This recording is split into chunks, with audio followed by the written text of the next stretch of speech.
Vilevile imeandaliwa na kuwashirikisha wananchi wenyewe, asasi za kiraia, taasisi za elimu ya juu na wadau wengine wengi kutoka makundi mbalimbali ya kijamii.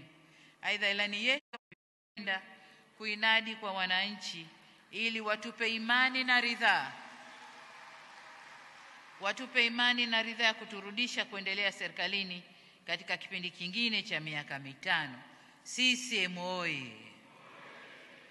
Niwahakikishie kwamba ilani ya Chama cha Mapinduzi ya uchaguzi mkuu hii tunayokwenda nayo imeandaliwa kwa weledi mkubwa.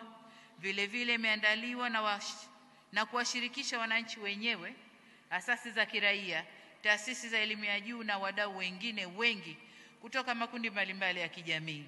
Aidha, ilani yetu imeainisha vipaumbele vya chama ambavyo muda utakapowadia vitawekwa bayana hapa.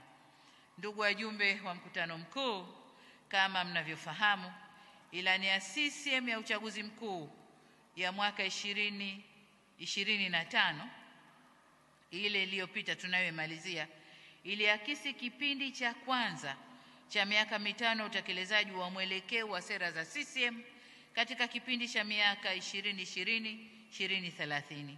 Hivyo ilani ya uchaguzi mkuu ya mwaka huu 2025 inaakisi kipindi cha pili na cha mwisho cha utekelezaji wa mwelekeo wa sera za CCM katika kipindi cha mwaka 2020 hadi 2030.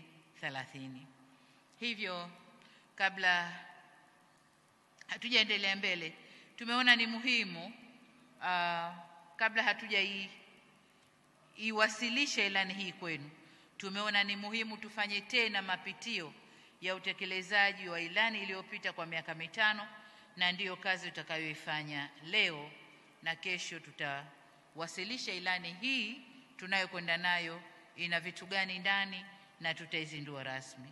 Matarajio yangu ni kuwa baada ya kupokea taarifa za serikali za utekelezaji wa ilani ya CCM ya uchaguzi mkuu wa mwaka 2020-2025 pamoja na uzinduzi rasmi wa ilani ya uchaguzi mkuu hii mpya, wajumbe wote wa mkutano mkuu huu kwa pamoja tutabeba jukumu la kuifikisha na kuitangaza ilani kwa wananchi wakati utakapofika.